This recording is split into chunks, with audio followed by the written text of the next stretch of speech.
Rapidly rising waters forcing thousands of residents from their homes. Millions of sandbags and truckloads of volunteers coming together to keep the Minnesota River at bay. More than 2,000 volunteers built a 30-foot tall wall of sandbags in just 36 hours. In total, 39 counties were declared disaster areas following the flood of 1965. Welcome to the Remembering the Flood of 1965. I'm Mitch Keegan. In April 1965, residents of the Minnesota River Valley faced some of the worst of Mother Nature's wrath. They had dealt with flooding before and knew they were in for a fight. In the next 30 minutes, we'll look back at the flood of April 1965, what happened during the flood, and what has changed to prevent flooding like that happening again. But we begin with the weather conditions that caused the flood. For that, we turn to the Blue Earth County Historical Society.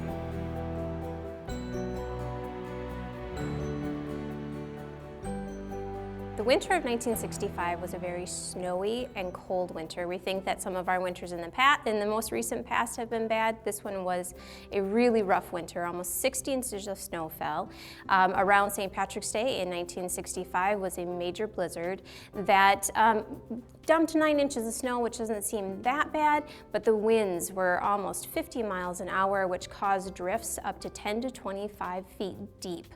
So the snowpack was pretty intense, and in a very short window of time, basically in a 2 to 3 week window of time, the snow melted rapidly and there was nowhere for that water and the ice to go except for right into the rivers, which made the rivers swell.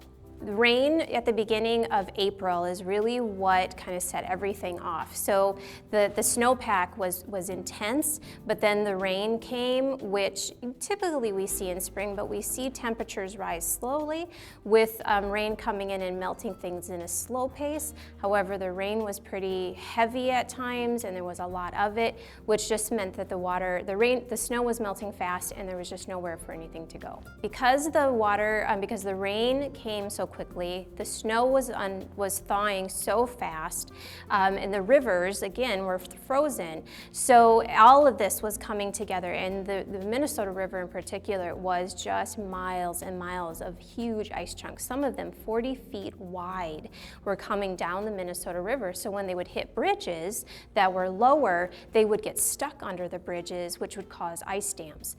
And the ice dams then would displace the water out of the river banks and flood those local areas. So it was really imperative at that time to break up the ice dams to try to keep the river flowing and to try to minimize that regional flooding. The flood of 1965 forever changed the landscape and the lives of many residents in the Minnesota River Valley. KEYC News 12's Ashley Hanley met up with some residents who remembered the fight to save the city.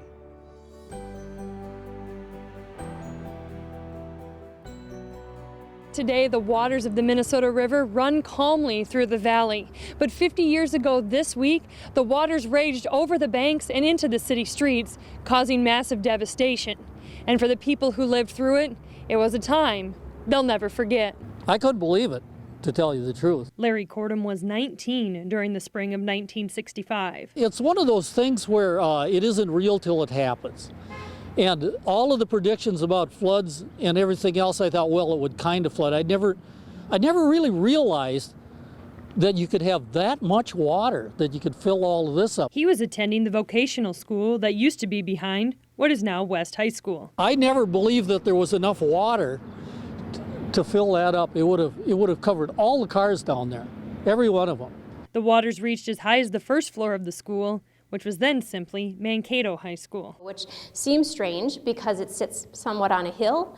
It's hard to imagine that the flooding could have gone up that high. I thought maybe a couple of feet in the water, not 10 or 12 feet, something like that. And you don't really know how much 10 or 12 feet is because you really aren't aware of the lay of the land. Larry rented a house near the school on Front Street that still stands today. But when the house was declared unlivable, he went to North Mankato. And we were going to come across the bridge, and they wouldn't let us go back across the bridge because there was so much debris coming down the stream. Larry says he was one of the lucky ones and didn't lose many possessions himself. So he decided to help with the sandbagging efforts. They were heavy, and it was drizzling, and it was miserable outside. And as long as you kept working, you could keep warm.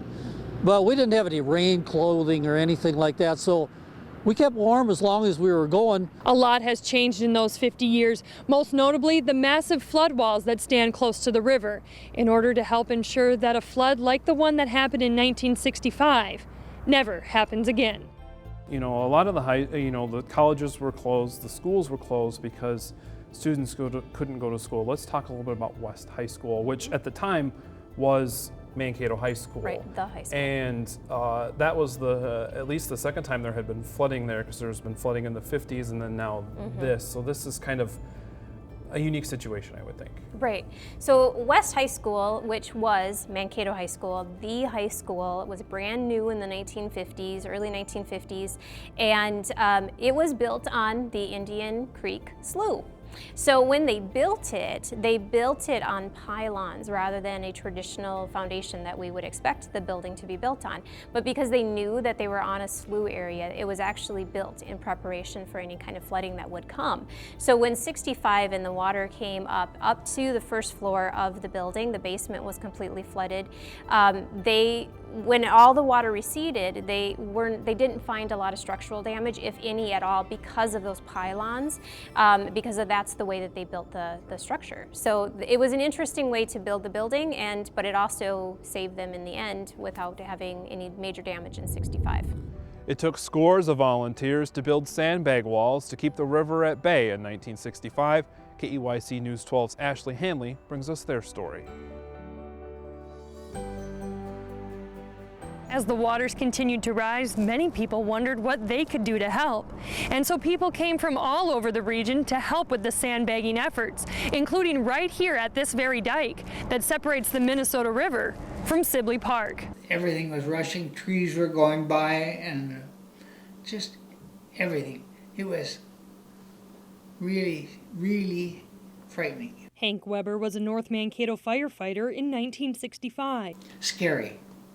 Scary, scary. As the waters of the Minnesota River threatened his hometown. Sleep-wise, we didn't. But what he remembers most is the hundreds of volunteers. They didn't ask. They said, "What do you want us to do?" And they came from all over the Midwest to help stop the raging waters. The young people of the age on the spot in helping, just digging right in, filling sandbags, putting sandbags down, and just being there. Jim Sprint was also there. Especially when I get out here, I can remember exactly the way things were. Yeah, and all this entire area, of course, was just a giant rolling water. Standing here today on the exact same spot he was a half a century ago. We thought, whoa, this is not good, because it was almost overtopping all the time. Right near where the old Sibley Zoo used to be. The water was coming up more rapidly than we were able to sandbag. And then the condition of the dike, when you would drop a sandbag, ripples would go away from the sandbag like it was dropped onto a bowl of Jell-O. But he kept going for hours and hours. It was right up to the top, and within this much of the top of the sandbags. Because no matter how big the force of the water, it wasn't enough to stop the force of those dedicated volunteers. So we've had people coming together to really fight off the Minnesota River. And there was a very short amount of time, as we had talked about earlier, that they knew they needed to raise those sandbag walls and things like that. And that took a huge community effort to kind of come together and do that. It did. So within 3 days, they needed to do some major work. The flood wall, the earthen dike that was happening, the sandbags on the North Mankato side, was 3,000 feet long, and they needed to build that up a few feet. So they called in everybody that could help. In a matter of hours and days, literally, they were able to raise that flood wall up. And it took hundreds of thousands of people, not just people filling sandbags, but there were people that were evacuated from their homes. So there were people that opened their homes to people that were displaced, people that cooked meals, that provided any kind of relief that people needed during the flood crisis itself. There were people who were working on those flood walls that were just working themselves till they couldn't move. health. And so there was just a lot of community effort. And after the flood and everything has settled down, that was what you read a lot, what I read a lot in the newspaper, was just that, wow, without these people helping, we couldn't have done this. And the volunteers were so incredible. And it said a lot about the community coming together to save the community. But you had high school students who couldn't go to high school because the high school was flooded. The college, although the colleges were closed, you had college students that were ready to start working.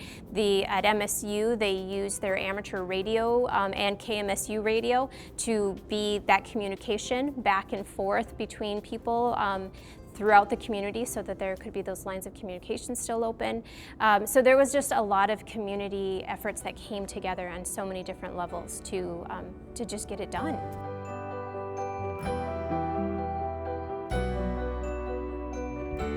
Still to come on Remembering the Flood of 1965, a look at the change the flood brought to one of Mankato's popular landmarks, and the structural changes that's changed the Mankato landscape forever. Stay with us.